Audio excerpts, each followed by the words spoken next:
नमस्कार एभ्रिवान, म भूपेन्द्र जङसाई। म आज तपाईँहरूले चाहिँ वेट कटको बारे भन्न गइरहेको छु है त।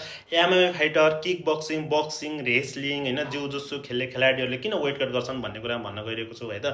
वेट कट भनेको मानिसको शरीरमा रहेको बोसो घटाउनु अथवा सामान्य डाइटिङमा रहेर आफ्नो तौल घटाउनु चाहिँ वेट कट होइन। वेट कट भनेको चाहिँ शरीरमा रहेको पानीको मात्रालाई घटाउनु चाहिँ वेट कट हो है त। यो वेट कट किन गरिन्छ भन्ने कुरामा चाहिँ एमएमए फाइटरहरूले चाहिँ आफ्नो वेट क्लासमा खेल्नुपर्ने हुन्छ होइन। विभिन्न वेट क्लासहरू छन्, जस्तो fly weight, bantam weight, feather weight, विभिन्न वेट क्लासहरू छन् होइन। त्यो वेट क्लासमा खेल्नको लागि चाहिँ वेट कट गर्ने चलन रहेको छ होइन। जस्तो इक्जाम्पलको रूपमा हाम्रो रविन्द्र ढाडले चाहिँ बेन्टम वेटमा खेल्दै आइराख्नु भएको छ। बेन्टम वेटमा खेल्नको लागि 135 एलबी अथवा 61.2 केजीको तौल हुनुपर्ने हुन्छ होइन।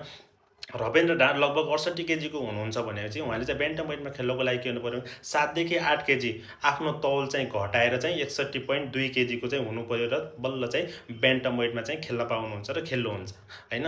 यो कसरी चाहिँ यो वेट कट गरिन्छ भन्ने कुरा, प्रोसेस के हो त, कसरी गरिन्छ भन्ने कुरामा तपाईँले भन्न गइरहेको छु होइन। मानिसको शरीरमा चाहिँ 60 देखि 70% शरीरमा चाहिँ पानी हुन्छ। त्यो पानीले चाहिँ ग्लाइकोजेन डिप्लेसन गरेर होइन, प्री वाटर लोडिङ गरेर होइन, सोडियम रेस्ट्रिक्सन गरेर र स्वेटिङहरू गरेर चाहिँ आफ्नो शरीरको चाहिँ पानीहरू घटाउँछन्। र यो आधिकारिक रूपमा फाइट हुनुभन्दा केही समय अगाडि चाहिँ आफ्नो तौल लगिसकेपछि, वेट इन गरिसकेपछि चाहिँ फेरि चाहिँ हाइड्रेट हुन्छन् होइन, पानी खान्छन्, सोडियम अब सबै खानेकुराहरू खान्छन् होइन।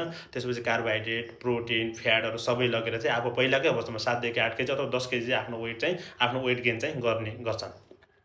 र यो गर्दै गर्दाखेरि यो कसरी चाहिँ यो गरिसकेपछि, आफ्नो वेट कट गरिसकेपछि यो के छ त यसको फाइदा होइन। फाइदा के छ भन्दै गर्दाखेरि आफू चाहिँ धेरै वेटको भएर सानो वेट क्लासकोसँग फाइट खेल्नुपर्ने भयो। यसले गर्दा चाहिँ प्रतिद्वन्द्वीलाई चाहिँ दबावमा राख्न पर्ने भयो। र अर्को कुरा के हुन्छ भने स्टामिना चाहिँ एकदमै धेरै हुन्छ होइन।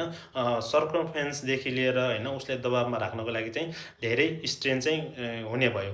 र अर्को कुरा के छ भनेपछि आफ्नो प्रतिद्वन्दी कम तौलको हुनुहुन्छ र आफू धेरै तौलको छ भनेपछि चाहिँ रेस्लिङमा होइन, किकमा धेरै कुराले चाहिँ असर पार्छ र उसले चाहिँ दबावमा राख्न सकेर चाहिँ आफूले चाहिँ विन गर्न मद्दत पुग्छ। त्यसैले चाहिँ वेट कट गरिन्छ। यसको रिस्क पनि रहेको छ। रिस्क के रहेको छ भनेपछि शरीरमा चाहिँ आफ्नो वाटरको मात्रा चाहिँ कम हुँदै गर्दाखेरि के हुन्छ भने कहिलेकाहीँ दिमागले काम नगर्न सक्छ, नकआउट जाने चान्सहरू धेरै हुनसक्छ होइन, बेहोस हुने चान्सहरू धेरै हुन्छ।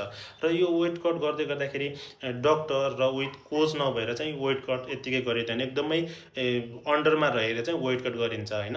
र यो गर्दै गर्दा दिमागमा चाहिँ असर त पर्छ। र त्यसपछि चाहिँ के हुन्छ भने चाहिँ किडनी स्ट्रेस पनि हुन्छ। किडनीले चाहिँ राम्रोसँग फङ्सनिङ गर्दैन। बोडीमा चाहिँ के हुन्छ, फ्लुइड इम्ब्यालेन्स